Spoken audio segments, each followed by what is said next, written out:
Hi everybody, this video is about creative flow. So as designers and entrepreneurs and creative professionals, we hear a lot about creative flow or flow. And I wanted to talk a little bit about that today with you. What is creative flow? How do you achieve it? What benefits does it have for you? Whether you're a designer or an entrepreneur, flow in designing, flow in doing business, flow in photography or illustration can be really beneficial to your work, both in quality, quantity, and in your emotional well-being as you produce your work. Creative flow is when your mind is fully open and attuned to the work that you're doing, in short. So when you get into that zone where time just disappears and you're working evenly and fluidly, the work that you're doing is coming out in a very easy way, that is creative flow.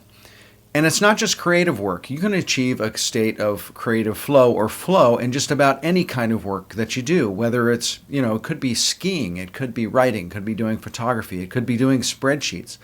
Creative flow can also be achieved in other areas of your life. It can be achieved in work, of course, but also in even doing chores around the house. It could be achieved in leisure activities. So how do you get into the flow? How do you achieve creative flow?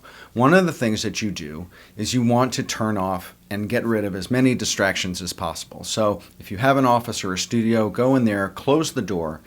If you have a cluttered workspace, you want to clear off the workspace so you have as little visual noise as possible. If you have notifications that pop up on your screen, you want to turn those off. If it helps you to kind of zone out auditory signals, put on some headphones, put on some music, kind of get your space as enclosed and tight as possible so you can focus on the task at hand. Now, that comes to the task at hand. What is the task at hand? What are you actually going to be doing? You want to be sure that you're not ping-ponging from chore to chore or thing to thing, which is so easy to do in, the work world that we have where we're all multitasking all the time. You want to try to avoid multitasking as much as possible. And you want to kind of suspend self-criticism as much as possible too. Kind of approach it like a brainstorming session where there's no saying no, there's no negative symbols. You want to plan your work and then you want to work your plan. So what are the results of creative flow, or what are the results of flow?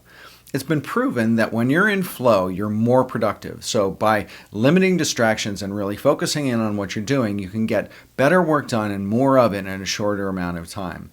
It increases your ability to focus, and it's also been proven that it gives you a greater sense of overall satisfaction and leads to reduced anxiety. And a lot of creative people tend to suffer from anxiety. So being able to practice getting into creative flow and the methods of achieving creative flow can be really helpful to you emotionally, to your emotional well-being. Now, some of the benefits of flow. A recent scientific study showed that people who experience flow in their lives regularly have higher levels of self-esteem, they have a greater sense of personal fulfillment, they have greater sense of life satisfaction, better coping skills, and lower anxiety. So the benefits of learning how to get into flow and work in a sense of creative flow can be really important and can extend to a much greater realm of aspects of your overall life. So I would suggest that you follow some of the techniques in this video and practice in achieving flow. It can really bring a great deal of satisfaction and productivity to your life. So that's it. I hope you enjoyed this video on creative flow. If you did, please hit subscribe below so you can see my videos when they come out. And visit me at philipvandusen.com/muse and subscribe to my newsletter. It comes out every 2 weeks, and I share an insight and resources and inspiration for graphic designers and entrepreneurs. And the link's in the description. With that, thanks again for watching. Bye for now.